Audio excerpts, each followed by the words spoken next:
Hello' guys, সমূহ অসমবাসী ৰাইজলৈ আমাৰ চেনেলৰ ফালৰ পৰা হেপী হোলী জনালোঁ। সকলোকে ফাকুৱাৰ আন্তৰিক শুভেচ্ছা জ্ঞাপন কৰিছোঁ। সকলোৰে জীৱন ৰঙীন হৈ পৰক তাৰ কামনা কৰিলোঁ। আৰু মানে কি আৰু আমি অলপ ফুৰি আহিলোঁ আৰু ফুৰি অহাৰ পিছত আমি বৰ্তমান এয়া মাকৈ ফুৰি আছোঁ আৰু আমি মাকৈ খাম আৰু আপোনালোকক দেখুৱাই আছোঁ আৰু চাই থাকিব আপোনালোকে। আৰু মাকৈৰ লগত আমি খাম ৰেড চিলি। আৰু ইফালে আমি আছোঁ বৰ্তমান দুৰ্গা মন্দিৰত। হেপী হোলী। আমি আছোঁ বৰ্তমান দুৰ্গা মন্দিৰত। হেপী হোলী। এয়া Pranav, happy Holi.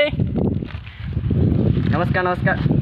Red chilli guys, red chilli আৰু মাকৈ টেষ্টি লাগিব গাইজ। টেষ্টি কৰি খাম আৰু আপোনাক দেখুৱাই আছোঁ।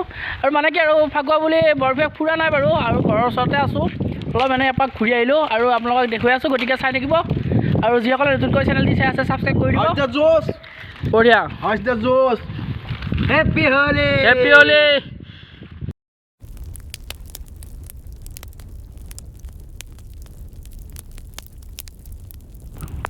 Payel Payel Payel guys, Payel.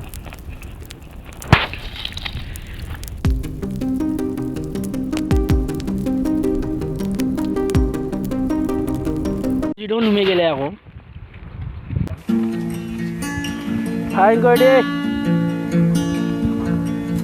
Happy Holi guys, happy Holi.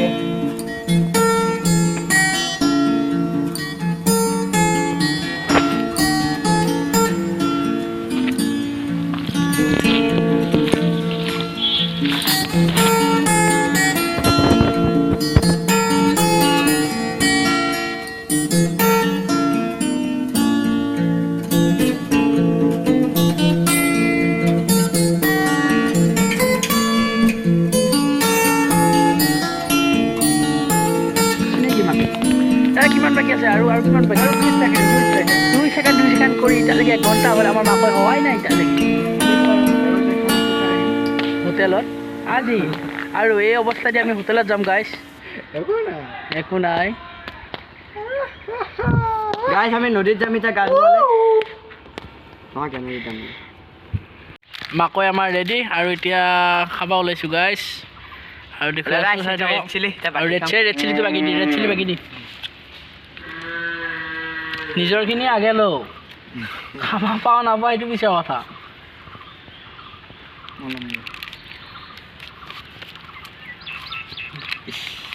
হ'ব, গোটেইখিনি পেলাই নিবি আৰু লাগব।